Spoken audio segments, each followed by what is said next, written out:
morning, everybody. All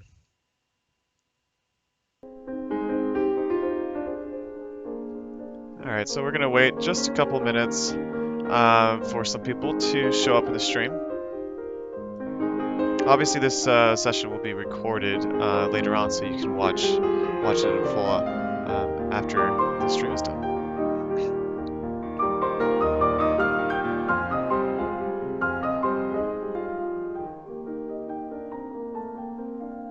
All right.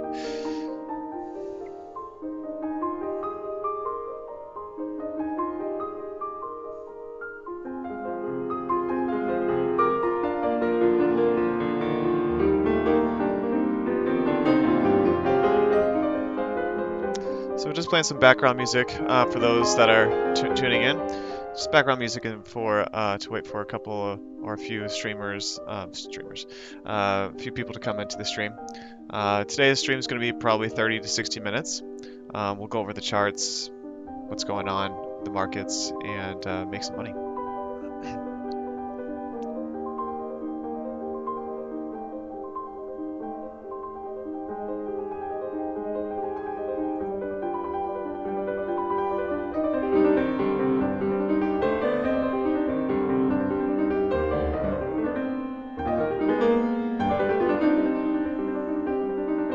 Okay, so yeah, some of you are just coming in and waiting a couple of minutes for everybody to show up.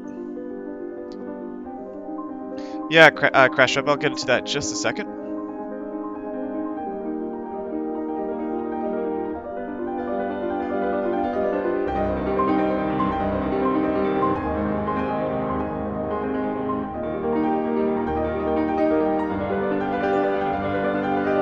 Okay, so we have some people showing up.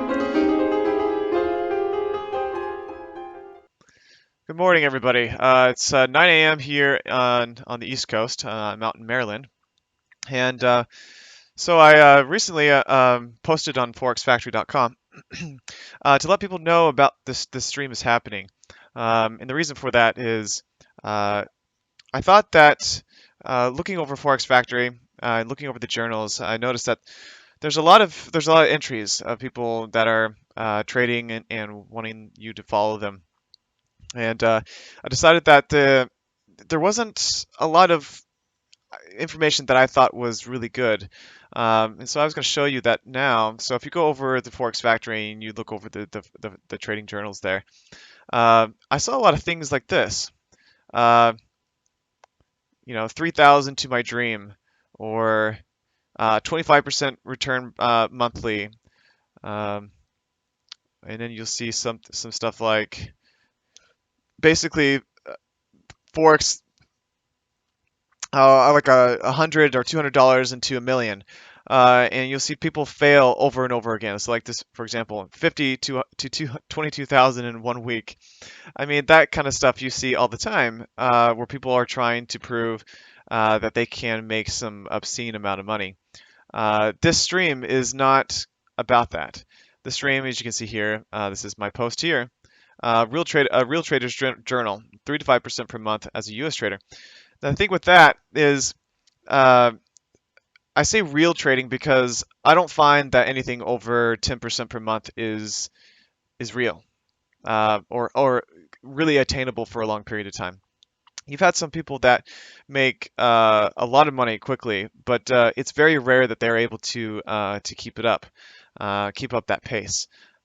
It's just because when you're taking high risk, it means potentially high reward, but it also means potential massive losses as well. And it's not worth it. It's not worth it to be risking total loss for some big profit. Some people like to think that it's good to high risk on small accounts, so like $200, $300, and then hopefully grow that into a big sum. But that's very rare, and that's very difficult to do because I just said that if you make, for example, like 100% in the first month, you could potentially lose 100% the next month right after that by over risking your account. So to answer your question, Krashev, did you make any good money lately? Well, this is the first episode of the series, that official episode of the series that I'm doing. As you can see here, we're dealing with an OANDA account. and you see the funds here. So $6,500, $6,500, and recently I had some trades close out, and I'll go over those now. So if this is my account that you're looking at, and I have it on my FX book so you can see it. And I'm going to show you live as well in the background so you can see the close trades.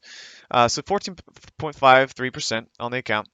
Uh, and so it's been a very steady increase in profit. Now my max drawdown so far has been 21%, which is not incredibly low, but it's not too high as well. And I can go over how that happened over the course of the stream. Okay, so I started it back in November on this particular account. This account has been trading the euro pound almost exclusively since the beginning. I've just recently added the pound CAD as well to the trading list. As you can see, I have it traded now. So the recent basket that just closed out, Krashev, yes, I did make some money, but it wasn't a lot. It was a closed basket, and this basket's been open for a while. You can see the open trades here. So 1, 2, 3, 4, 5, 6, and 7. And there was a lot of support down here, so that the EA was able to catch that bottom of that move before it decided to launch up.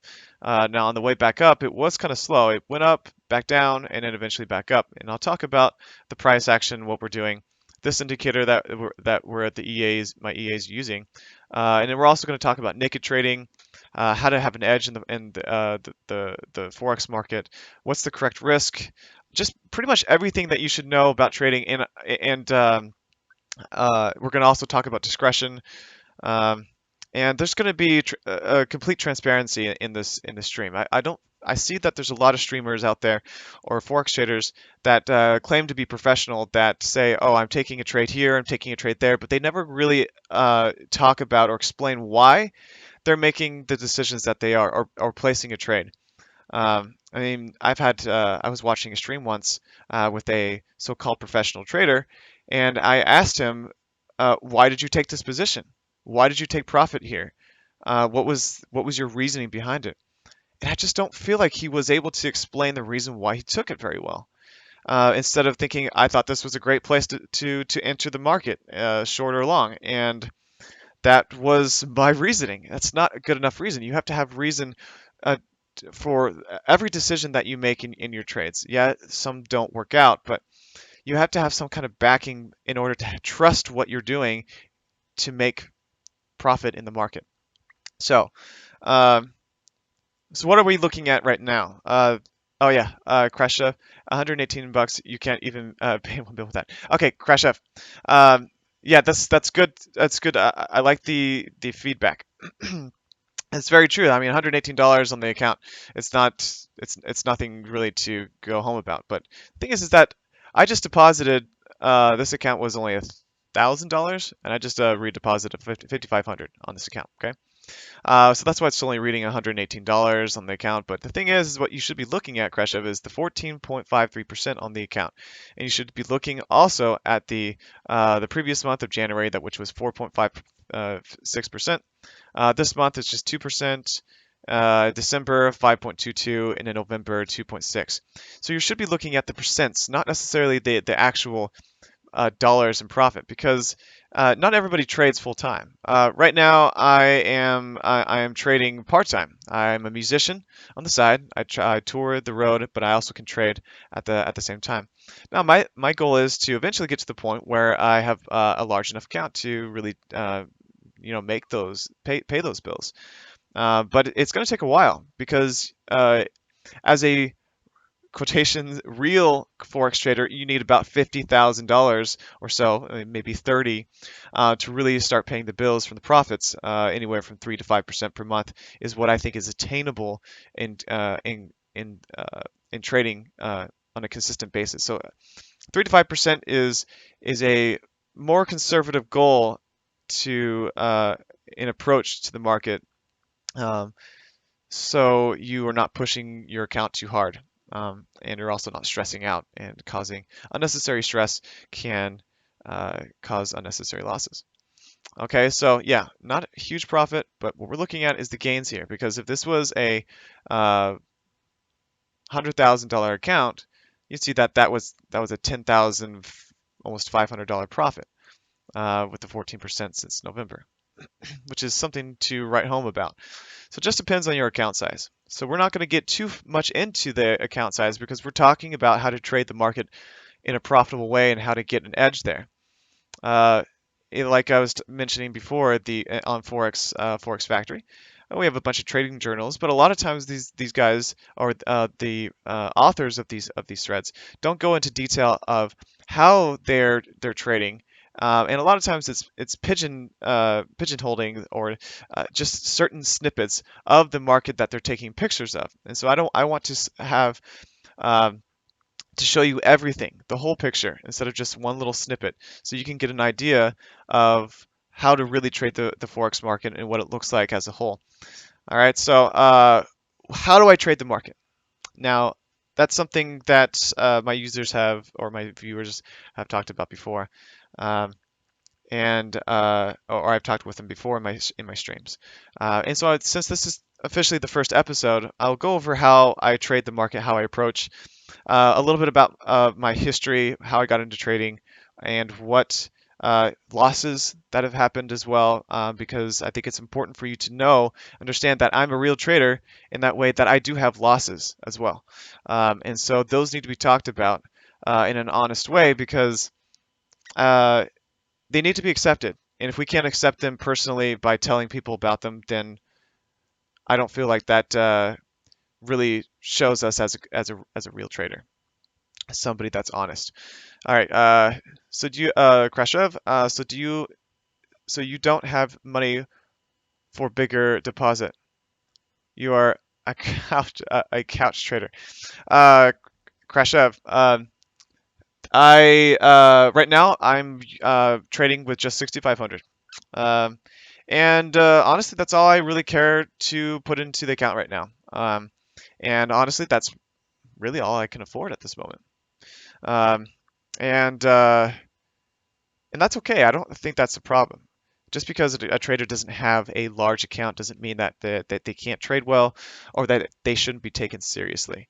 Um, and It's always about uh, the market's always about these guys that make hundreds of, if not, thousands of percents in a month.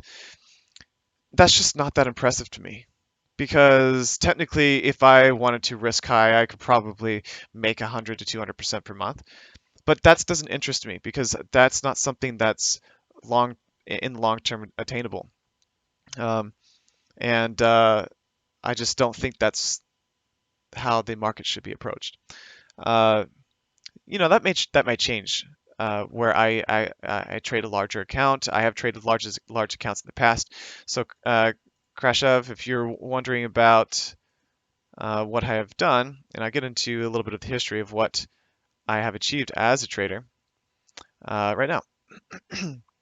So, I have traded in the past business accounts for a company uh, in Houston, and they had me trade 466,000 for. I traded this account for 4 months.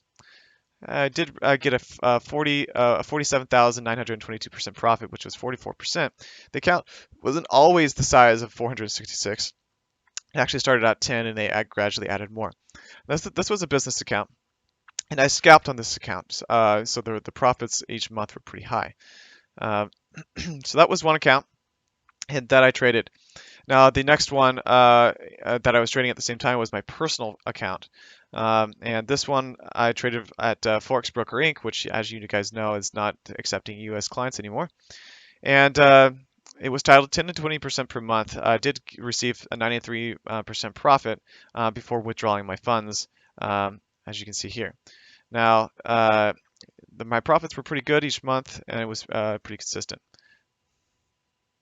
The name of the drawing tool is the Epic Pin. Okay, so moving on, I did another personal count. This was at 69%. This was mostly scalping as well. As you can see, the drawdown was low, and the profits were pretty good over the course of quite a few months. and I did eventually withdraw the funds there as well. So what happened after that? I moved over to FXCM for a couple accounts, ATC for an account, and I eventually found OANDA.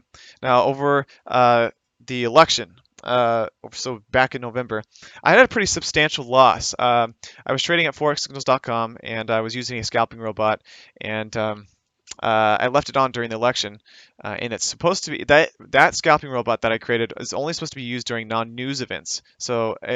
Basically, the election night was a huge news event, one of the biggest of the year, and I left my robot on by accident at a friend's, and I was at a friend's house. Couldn't get back to turn off my computer, but I could have turned it up, shut down my internet. I didn't. I was lazy. I didn't. I was careless and I didn't go through with it. So I lost 60% of my account at that time. It was the worst loss that I had in 3 years, unfortunately. I did remove the account from my MyFX book, and I wish I didn't, but it bugs me now because I did actually end up making 25% of that loss back after the fact. I can't add the account again because OANDA doesn't have the full history.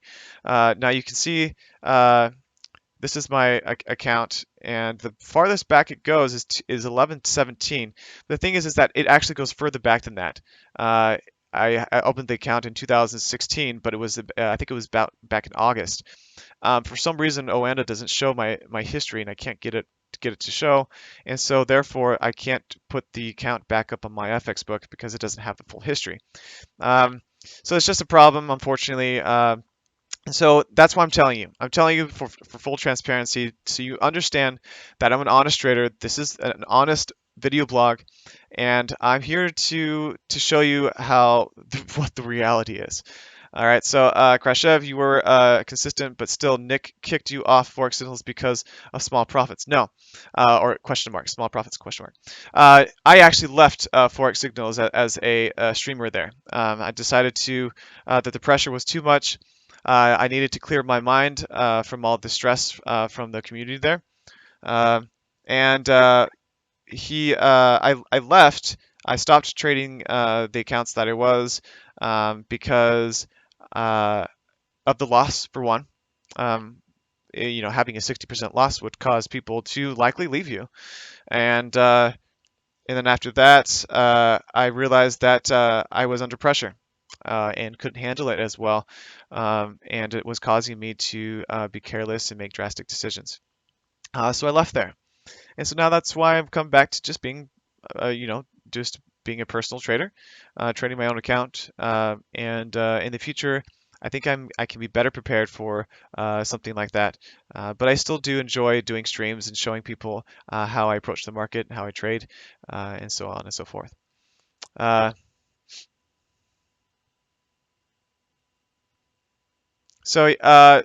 he didn't kick me because of too small profits. Kicked me because of the loss that I had, really. But I didn't get kicked. He didn't really kick me. I kind of just left. It was a combination of both, in my opinion. I left as a streamer because I didn't feel that a streamer should have a loss showing people how to trade a certain type of way and having a careless 60% loss. Now, if I had an honest 60% loss, a 60% loss that was caused just because the market went against me, that's something different. This was a 60% loss that should not have happened. And it's just a really unfortunate event. And I was embarrassed. I was embarrassed because that shouldn't happen. And so now I'm back, and it's been quite a few months now, back in the market and looking to make a consistent profit back like I was doing before, but with quite a few differences to help increase my profitability and my drawdown and percent and my risk overall. Okay, so let's Krashev, I'm going to keep trying to answer your questions or anybody else that's in the stream. So thanks for your questions so far.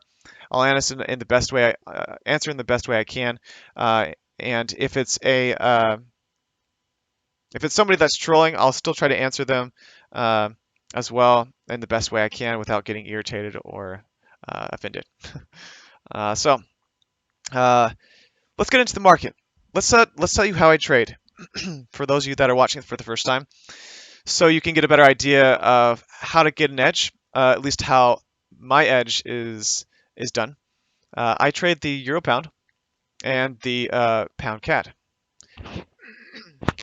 Now these two pairs are the reason why I trade them is because it works well with my type of trading. And my type of trading is range trading. I look for a reversal in the market and for the peak, the bottoms and the tops of the market, and try to trade them. So, for example, let's start writing on the screen. So I look for areas like this. So the swing levels, pretty much. Look for the places that the market is going to top out or bottom out, and then reverse at those points, right? That's really difficult to do because it's hard to know when those times are going to happen. And I've come up with an idea, a system that works really well. Now it works well on many different pairs, but the pairs that I find that it's most consistent with is the euro pound and the pound CAD, um, because they do have a more ranging type of behavior, where and they do follow price action, at least the way I follow price action, in a very good and solid way. So let's give you an idea of what I do. So we're on the pound CAD right now, just the 30-minute time frame. Now I'm looking at potential entry for a short side on the down there. I see a entry here at the bottom. I see one here. As you can see, my robot or my EA took a trade there. Okay, and so what am I seeing in here in these three areas for taking positions? I'm seeing a reversal candles. So I'm looking directly just at price action. We're going to delete this indicator just for a second because we don't really need it at the moment. So I see a reversal candle. I see that this high of this red candle, which I'm looking at, is a bearish engulfing. Now I'm looking at the wick. Looking at the wick is above the previous candle. Looking at the close, it's also below the previous candle's open, and then it goes down at that point, right? So this was the peak of the market, and I actually was able to find the peak of it, or pretty close to it, just by looking at the candlesticks. Now it pushed back down, and where are we looking for a potential support? Right here, because it hit in the past, right? So it either could blow past it, or it could potentially bounce off of it. As you can see, it did end up bouncing off that level and shot back up. But how do we know it's going to bounce there? Because it's really difficult to know when the market is going to slow down. Well, you can actually start looking at the candlesticks. Again, you'll see that there's an inside candle here, right at the low point. So that could be a pretty good entry after that candle was shown. And then it shot back down again. Okay, then we have another inside candle. So that's two inside candles really close together, showing us that the potential for this move down is slowing. So it's slowing, and then eventually shoots back up. You'll see that happen a lot with price action. When you're reading the candlesticks, they show you a lot. They show you that why is the inside candle so important? Because it shows us that we had four bearish candles in a row. Then this is the first bullish candle right after that, and it's inside, meaning that it didn't make a new low, didn't make a new high, but it's a really good indication that the market is slowing and that this could be a place where it decides to bounce.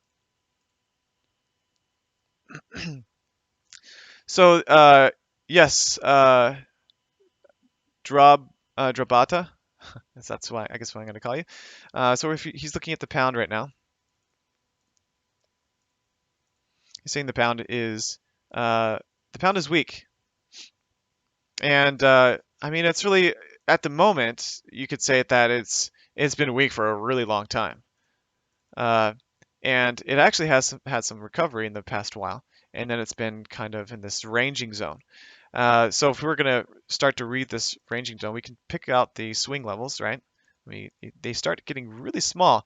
So widening here, here, and here, it starts getting tighter, tighter, and tighter. The range starts getting smaller, smaller. So that means the volatility is slowing down, or the pair is getting ready for a big push. A lot of times this is anticipation for a news event or just slow price action. Okay. So I would say the pound is incredibly weak at the moment because it's still technically in this recovery form. But if we're looking at the swing levels, we'll see that this low was broken here. Now it was broken, but it did bounce a bit off of that. But since it was broken and it did bounce a bit, it did make a new swing level, and then it started to go back down from there. So this is a pretty good indication for an uptrend. Okay, then we're going back on the downside. So that's how we read the charts naked. We don't need any indicators showing us that what the trend is right now. Okay, so currently on the longer term, so if we wanted to go to the 4 hour, we are in the 4 hour. If we want to go on the daily, you'll see that it's been still kind of in a downtrend. It's in a smaller range. So if we go back to the 4 hour, you'll see that it's still technically it's mixed. It's a mixed bag right now because it's on the downside technically from this point on, but it has been pushing up, and the push down hasn't been enough in the past this past week to really solidify the downtrend. But when you're looking at in technical form, it looks like it could be starting a push back down. I mean, and then you can see on the 1 hour time frame the same kind of pattern pushing down from that point. So there is the pound in its outlook, or where it is technically. So it's a bit of a mixed bag. Now, I'm not trading the pound USD in particular. So I'm trading the pound CAD. Now, Debato is saying that the pound is weak. So why am I buying the pound? So we're going to go back into my price action. So the thing is that when people see this, when they see this move on the downside, they think, okay, we broke the last swing level, okay, or the last low, and that means that this is going to continue down. Well, it could at any point. It could decide that it's going to start pushing back down. The trend's going to continue on the downside, and it very well could do that right now, where it could push back down. But I did catch the inside candle after this big push. Now, we do know that every time that there's a big push, either a trend or a big push in general, and in this case, we're talking about 1, 2, 3, 4 candles in a row. 4 bearish candles in a row that push down in a big way. But whenever there's a push down, there has to be some kind of pullback. We don't know how long or how big that pullback is going to be. It could shoot up way, way, way up at that point. Just don't know that. But what I'm looking for is a small pullback, and you can see here is our inside candle. A lot of bearish candles in the row, pretty big, and in an inside candle on the bullish side. Very good entry, in my opinion. And as you can see, there was almost no drawdown on this entry and a push back up. Now, my take profit level. Now, I typically on the pound CAD, I usually will do either a 20 pips trailing stop or a 50 pip take profit. Right now, we've had it move up 36 pips. Okay, call you Constantine. All right, I'll try to remember that. If I forget, just let me know. All right, so we had to push up. All right, and we have about 15 pips more to go before we close out this trade in profit. Now, you could say that $4 is not a lot of profit. I'm not looking for this account to make me big dollars, guys. What I'm caring about is the percent. As long as my percent gain is where it should be. Whoops, this is 15%, and I'm making 5% per month. This is what this looks like. If I'm making 5%, anywhere from 3 to 5% per month, this is my strategy just on the euro pound. Now this is a 16-year backtest, so 16 years. And it shows that the strategy is profitable long term. If it's traded with a specific money management that I use, that I'll get into in my streams as they go on. But you'll see that each month I close out pretty much in profit. And I rarely close out in loss, or if ever. I don't think I did in any of the tests. And what this is showing you is, yeah, I could have some big profits with this, even with a smaller account. This was a $1,000 deposit turning into $116,000 in 16 years. Yeah, that may seem not a lot, but that's $1,000 turning into $116 in 16 years time. And with consistent gains over the course, with no dips in the balance. So yeah, a great impressive number, but that's not what I'm looking at. I'm looking at the actual strategy, the equity curve, the profitability, how consistent is it over the longer period of time. Now, this is an EA that I created. This is not a EA that I found online or that I modified. This is my own strategy that I'm using to profit in the market. This is something that you should do as well. You should experiment with EAs to see how they can be used into your advantage. I don't always use them by themselves, but I use them as tools to show me what strategies are profitable in the longer term. And as you can see, this one works well on the on the euro pound, and as I just showed you. So that's the 16-year test. Now, how do you guys trade? Do you trade as uh, do you trade with indicators? Do you trade uh, with a system that has a bunch of indicators like this, for example?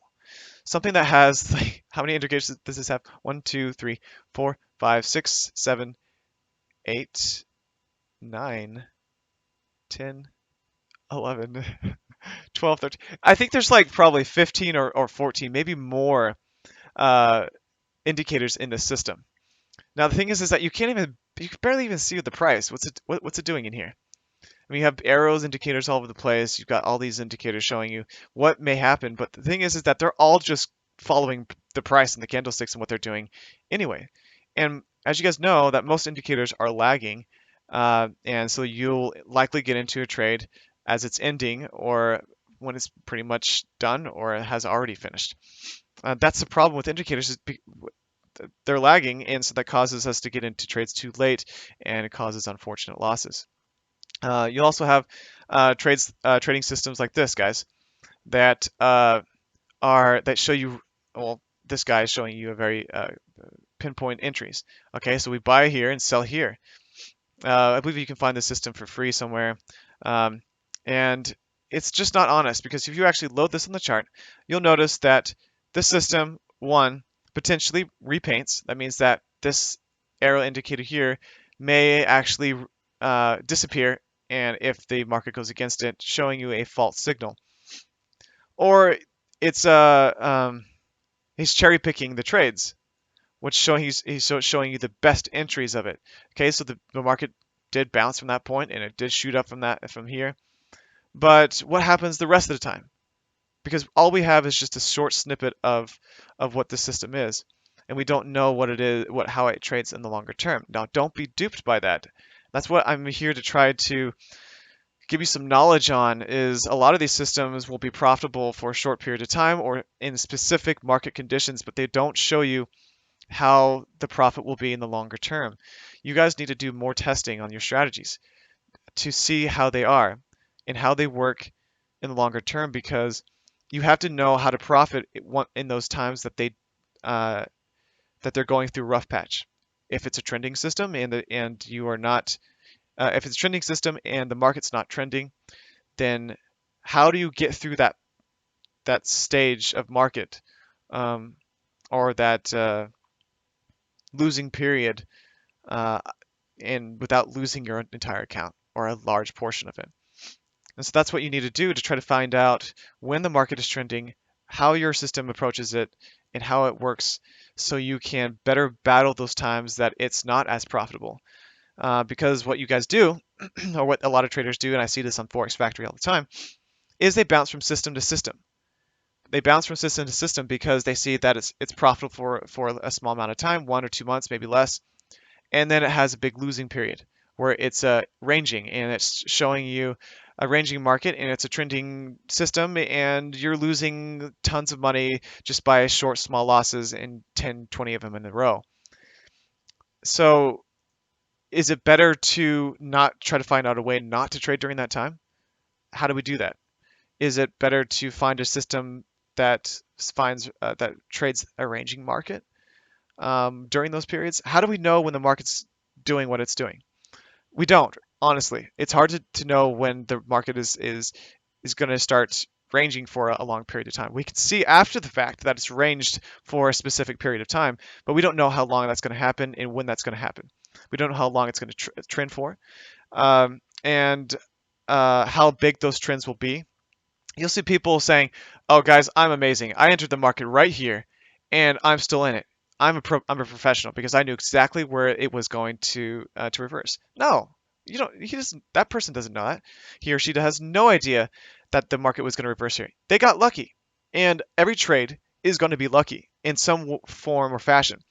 Now we have some hints that we can take along with the market, that the market may bounce at this point, but we don't really know. But we do have some hints that from price action or whatever system that we're using, that it could potentially bounce in that point.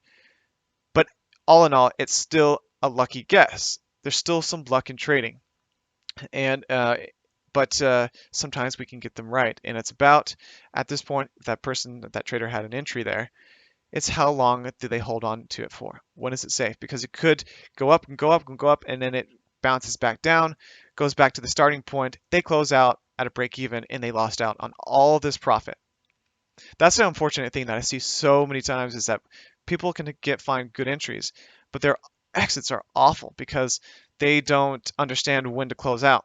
And that's why a lot of times that I'll just have a straight 50 pips or set take profit. So I don't have to think about how far the market will go, when it will stop out. I'm just going to take a set amount of pips and be happy with that.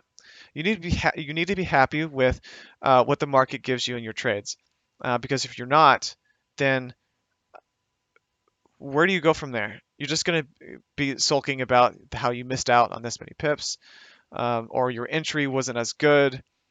You shouldn't be worried about the past. You should be worried about what you're taking. If you're profitable, great. If you're not losing, great as well.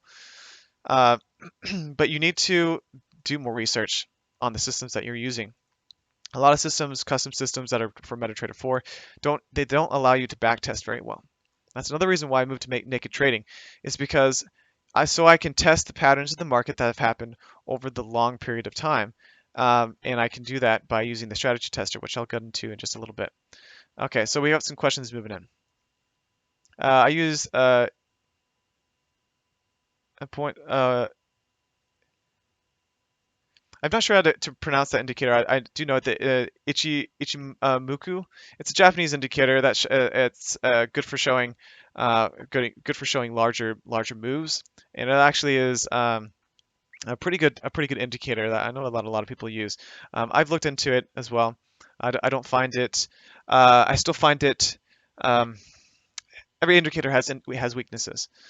It's one of the better ones, but every indicator has weaknesses because they're still lagging, and the indicator that you're using is still a lagging indicator.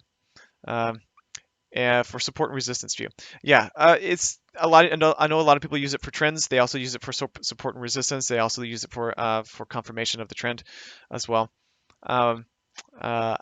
I day trade on the M5 and M1 on naked charts.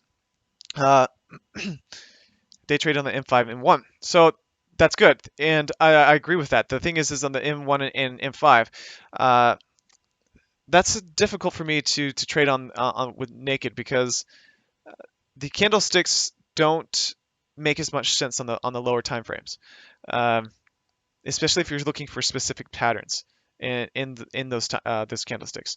For example, like I was showing you the inside candle, like there's one here, inside candle up here. And a bullish or a bearish engulfing candle setup. Those setups don't happen as much, or they're not as clear on the M5 and M1. And typically, if you're looking for a reversal pattern on those time frames, they're good for potentially taking entries, but they're not great for knowing how far the market's going to go, or exit entries. But it really depends on the system. It really depends on what the system that you're using, because there's a lot of traders that use different types of things that work for them. But like I was saying before, every system goes through its times of losses that you have to figure out how to deal with. And the lowest time frames I trade on is actually the M1, and I trade a scalping strategy. Now this is a demo account. Since I'm a US trader, I trade I'm trading on TradeWiseFX.com. Now this is a broker that accepts accounts of 500 to 1 leverage for U.S. traders. So they're not regulated, which is a problem because they could be located anywhere in the world, and it's hard to get your money if they decide to steal it. Um, so I'm looking into them because they seem pretty decent, and it allows me to have 500 to 1 leverage. As you can see, here's the account. It says 500 to 1 leverage. The spread, it's a ECN, and something that I may look to scalp in the future. Now, Krashev was talking about bigger money, and this is a way for me to do it is by scalping, and I can make 20-30% per month on a scalping account with 500 to 1 leverage. And as you can see, this account was opened not too long ago, a couple weeks ago, and it's already at $4,645. Yes, this is a $100,000 account, but the profit margins are good. And you can see that it takes trades all the time. Trades are entered and closed very quickly. This is a scalping EA that I had created for me following a system that I was taught by a good friend of mine that I actually met on Forex Factory. Okay, so why EAs almost always behave differently on live feeds versus demo feeds? That's true. So it's useless. Krashev, that's very true, especially if it's a scalping EA. And let me see where I'm. Okay. So you guys remember the counts that I showed you, right? So Krashev, that robot that I showed you, that EA, the scalping EA that I showed you, was used on this account, the one that had 93%. Not exclusively. I was using it also with a ranging system. It was also used on this account. And that scalping robot that I had created was almost exclusively used on this account. 12% drawdown, nice 63% profit, almost 10% per month. And it was also used on the $465,000 or $66,000 account that I traded back last year, and almost exclusively on that account as well, with a couple of trades that I took outside. This was 400 to 1 leverage. Those other accounts were also 500 to 1 leverage, but you guys know as a US trader, it's difficult to find accounts like that have that kind of leverage. So I can't really trade like that on OANDA, unfortunately. It's just something that I have to deal with. So I've had to create systems that work for a US trader with 50 to 1 leverage. And that's what I'm showing you here is my entries. Push down the market, inside candle, potential reversal, pop. Okay, so we didn't have our 50 pips. It needed to go a little higher than that. Doesn't mean that this can't still continue. Now, right now we're having a small pullback. It could continue and turn into a bigger pullback. It could reverse and go down and break the low. I don't know what's going to happen. So I play it out, and we'll see what happens. So how am I going to approach this if it goes against me? All right. So my first entry, it's only at 0.33 lots. So if this goes down lower, I'm going to enter another trade. So it's going to be trade 2. If it goes down lower, I'm going to enter another trade 3. And if it goes down again, trade 4. And then I'm looking for the market to eventually bounce back up, and then I'll close out all my trades in a basket, profitable basket. So some trades will be in loss, while the majority will be in profit. What does that look like? Let me pull that up. Okay, so this is my account. I'm going to show you the trades now. So this is trade 1, 2, 3, 4, 5, 6, and 7. You can see where all of them were entered. You can see where all the trades were closed as well. Now this is kind of a long basket. It was started on the 7th of February and it didn't close out until the 16th. So that's about 10 days, 9 days. Kind of a long time to wait. But, you know, I didn't have more than, I think it was 4% drawdown during this period.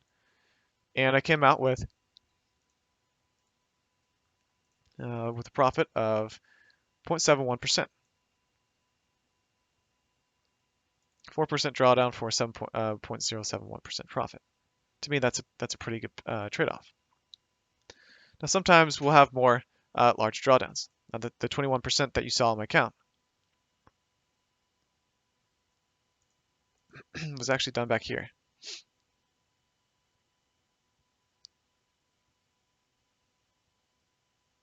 So you can see here.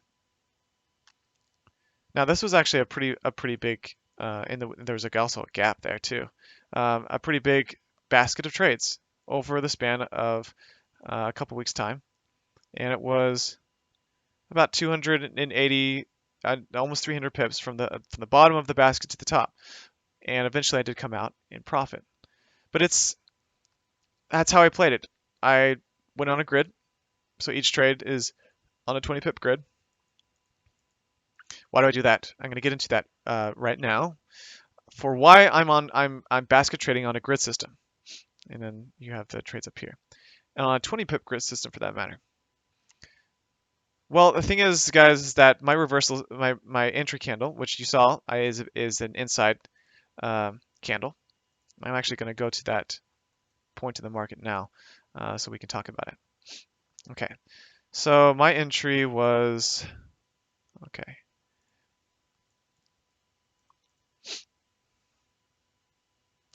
My entry was right here. So that was my first entry, and I was shorting the market at that point. Okay, so entry 1, and then entry 2, 3, 4, 5, 6, 7, 8, and until I was pretty much at the peak. The thing is, the problem here is I didn't get that reversal right. It didn't continue down in its downward trend. It actually just pretty much switched and pushed up from there, and it pushed up a lot. Okay, so I could have entered trades manually, and probably in a better way, and I would have gotten less than 21% drawdown. I would have entered back at specific levels and things like that. But the EA actually enters on a 20 pips grid, so it can capture the smallest of pullbacks. So the pullback here in this area. Now, I didn't quite take profit in that area. The pullback wasn't quite enough, but it was very close. But it did enter and end up entering higher up, and it closed out here on this pushback down. The thing is that the more trades I have in on a grid system, the meaning means that the less the market has to move into my favor in order to pull out of a profitable basket of trades. As you can see here, all these top orders were in profit, while the bottom ones were in loss. But the thing is that the profit from these other positions were more. And so because I had a 20 pip grid, that means I had multiple trades that were in profit on the top. And so it means that this recovery was much shorter because I had more trades in. So that's why I'm looking at the EA. That's why I like EA trading, and this allows me to go on a grid system when I don't have to monitor all the time. This particular scenario, I could have traded manually, and how I would have traded it manually is by entering trades at potentially whole numbers and price reversals. So there's a whole number, and then I'm looking at the candlesticks. I'm looking at to see where their entries would potentially be. I see an inside candle here. I see whole number. And that's how I play the market, is by looking at the price and making entries. But I'd rather have the EA do it for me because it has the chance, the ability to go on a grid, which I think is a good fit for this type of trading. Okay. Hello, Scott Gregg. Never ever add to losing positions. Again, where did you get that advice, Krashev? Because that's a problem that I see with a lot of traders, is that they're learning a lot of their information from the forums or what the books are telling you. The thing is that, one, what a lot of the books are saying are old methods that may not necessarily work anymore. Some of them still do. I'm not totally debunking them. But some old methods that are not quite as profitable anymore, that are in these books or the forums. The markets are constantly changing. They're adapting. They're pushing the limits because of the economy, the world economy, the events, the fundamental news events that are happening changes the personality of each trading pair over the course of years of time. So That's how I approach it. Is that I listen to what the information is out there, but I also take it with a grain of salt because I want to dissect it to make sure it's still working properly. And is it good advice? It can is it the only way? For example, a lot of people say let your profits cut your profits your losses short and let your profits run. Why is that good advice? Well, on paper you think that makes a lot of sense because you're cutting your losses and your profits are making up for your losses because they're larger. That's not always the case because you could have a stream of 20 to 30 losses in a row because your stop loss is so tight. Um, and you're looking for that one big gain to make up for those losses and more. And when you have 20 to 30 losses in a row, it's really hard to find that one or two gains that make up for all those losses. It's much easier to profit 5 pips than it is even 6 pips in the market. And because of that, and that's a fact.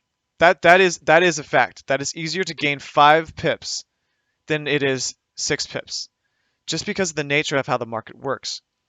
The longer you're in the market, the harder it is to be profitable. And the I know that I'm going to get a lot of people disagreeing with me on that because they're going to say, well, the longer that you're in the market means that you can withstand more of the market noise. That's all right. I'll take that. Uh, but the fact still lies that it's easier to make 5 pips than it is 6. And with that mentality, that's why I like to add to losing positions because it allows me to get out or make a losing position potentially a break even or a profitable one by entering at specific places in the market that help me. Hold on, guys. I got some noise in the background. Okay. Uh, that's why I add to losing positions because I want a better way of getting out alive, and I look for those places in the market with the price action, reversal places that help me get in at better levels potentially. Now we always have to cut losing trades at some point, and Krashev says that never ever add to losing positions. Why not? It's not like I do have a stop loss. There's a stop loss. You should always trade with some kind of stop loss, either percent or pip stop loss. And I trade with both in most cases. Uh, Mine is a pip stop loss, and eventually I do have to cut those losing trades at some point. But I want to give myself some space. I want to give my trades some space to breathe, so they have that opportunity uh, to potentially come back into profit. Have you guys ever told yourselves when you have a stop loss, a set stop loss, for example, let's say you have a stop loss of 50 pips, and your stop loss gets hit, and then the market reverses right after your stop loss was hit. I know all of us have had that at some point, and it's really unfortunate because you think, oh, the broker's messing with me. They pretty much you know stop punted my position and then bounce the price back up. That's totally a myth in most cases. Brokers don't need to do that in order to take your money from you. You'll likely lose your money anyway over the long period. So the idea of never adding to losing positions, in my mind, is a myth because I find that one of the best ways to profit in the market is to basket trade. And basket trade can consist of adding to losing positions.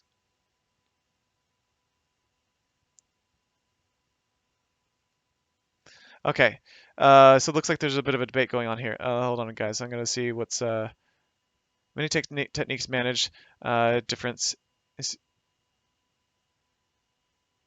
intuitions. You have to adapt. It'll end up with adding just like Viper with one more year drawdown. Crash, you're listening to the market maker advice there. A reason most people lose. Yes, Scott, Greg, Krashev, Viper. Yes. For those of you that don't know Viper, he was a trader, a pretty good, a good trader at forexsignals.com, and he recently left. And the thing is, he's still profitable, but he held on to some drawdown on Euro USD trades for over a year. Just held on to them forever, and I don't agree with that. I feel like he was very adamant about holding on to them because he didn't want to accept a loss, or he wanted to prove to people that he could come out and profit. But the thing is that he held on to those some trades for thousands of pips, I believe, and that just gets ridiculous because when it gets into that many pips, the chances of it coming back are possible, but it may take forever. It may take such a long time for those trades to come back, and they may not even come back in general, depending on how the market behaves. So the thing is that we need to start thinking outside the box. We need to start thinking differently, because if we don't start thinking differently, then we're not going to find that edge. If we just keep trying to copy everybody else, why do that when everybody else is losing? So Krashev, with the things that you've learned over the course of this time, start thinking differently. Start thinking that you want to prove somebody wrong. If they're saying that cut your losses short and let your profits run, try to debunk that. Try to prove that's actually a reality. And I think that you'll find that you can't, because you'll find lots of people online that are cut their losses larger and their profits are smaller. The thing is that the reason why they can make that work is that they have a high win rate. So if their losses are 50 pips and their profits are only 5 or 10 pips, that means that, unfortunately, one loss means that they cut out 5 profitable trades.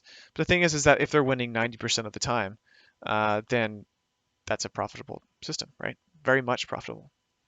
So that's why that idea doesn't quite hold up over time, and especially in the new trading market, which is, as you know, all over the place.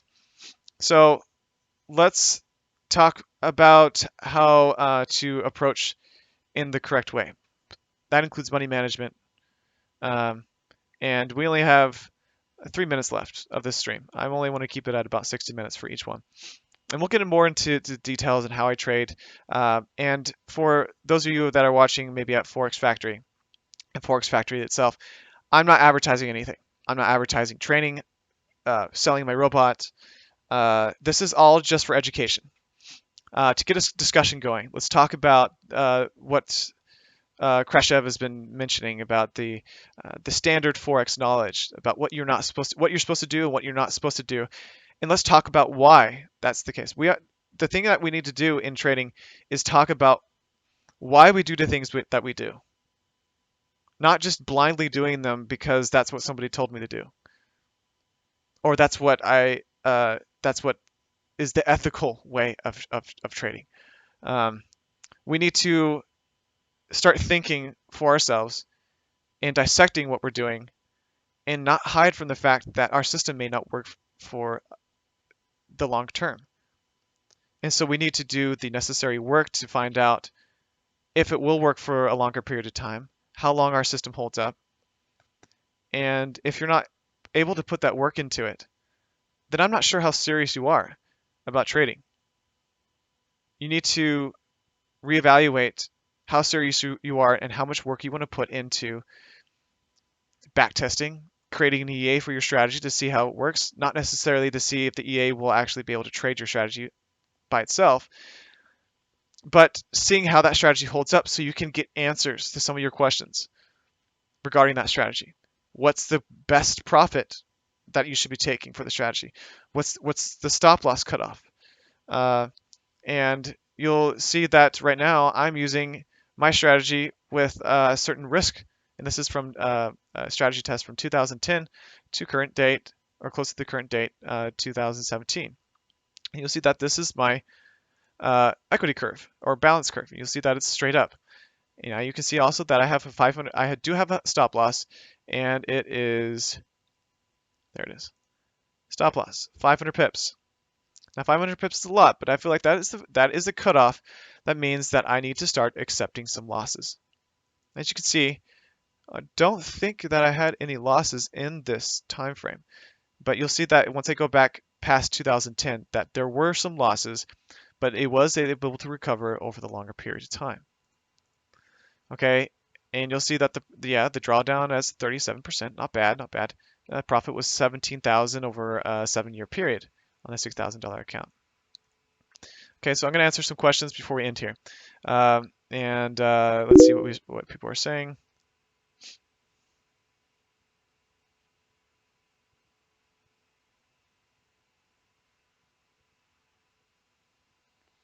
Yeah, Scott Gregg, thanks for writing in on Krashev. Scott's saying that well, Krashev is still saying that he's never going to add to losing positions because he just won't do it. And then Scott replies, "You can do this, but your individual trades should be broken down into 3 to 4 smaller lots of your current percent loss." So that's a decent advice. And basically what Scott Gregg is saying is that you need to break your risk down. A lot of times people have too large of trades in, um, so they can't basket trade because they're looking for that one trade to be magical.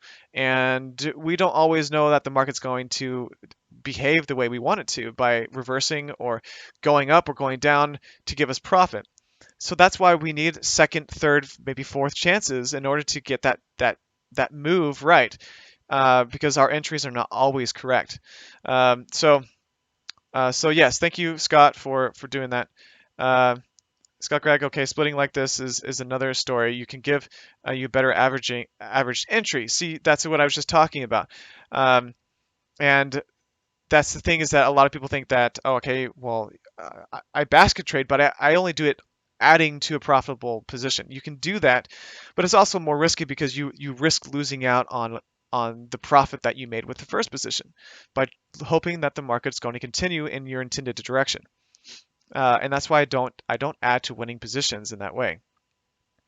Sorry to type quickly. When Scott says, when doing my analysis, I ask myself these simple questions: who, what, why, then, when, how. Great advice, Scott. That's the same thing I do. You need to know why you're taking the steps you are. Now, if the market goes against you, that's okay. It's because we're human. We only have certain tools. Every single decision that we make is still a guess. And if the market goes against us, that's fine. We accept it. We work with it. We need to find out how to work with it correctly so we don't lose our accounts. And we need to change our approach, our insight, and our view on the market so we can find that edge. Now, guys, I'm going to end there, and we're going to pick things up on Monday at 9 a.m. Now, for those of you that have been watching my stream before, um, I plan on doing this on Monday and Friday at 9 a.m. Eastern Standard Time, and being pretty consistent with it. I'll probably let you guys know if I'm going to be out of town or anything like that. But we're going to talk about things that we did here. In discussion, we'll have discussions about trades, trade ideas, pairs, methodologies, and emotions, and how to correctly work with those. And we'll talk about also the norms and the facts that are involved in trading that you've heard in the advice, and try to change your frame of mind so you can start profiting in the market by thinking differently. So with that being said, thanks guys for watching, and I hope to see you next time, which will be Monday at 9 a.m. Eastern Standard Time. Thanks again. Have a good one.